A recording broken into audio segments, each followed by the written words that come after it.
بسم اللہ الرحمن الرحیم۔ ایوب نے محمد سے اور انہوں نے حضرت ابو ہریرہ رضی اللہ تعالیٰ عنہ سے روایت کی، انہوں نے کہا، ابو القاسم صلی اللہ علیہ وآلہ وسلم نے فرمایا،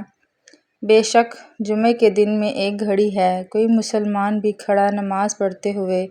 اس کی موافقت کر لیتا ہے، یعنی کہ اسے پا لیتا ہے، اور اللہ تعالیٰ سے کسی خیر کا سوال کرتا ہے تو اللہ تعالیٰ اسے وہی خیر عطا کر دیتا ہے۔ اور آپ صلی اللہ علیہ وآلہ وسلم نے ہاتھ سے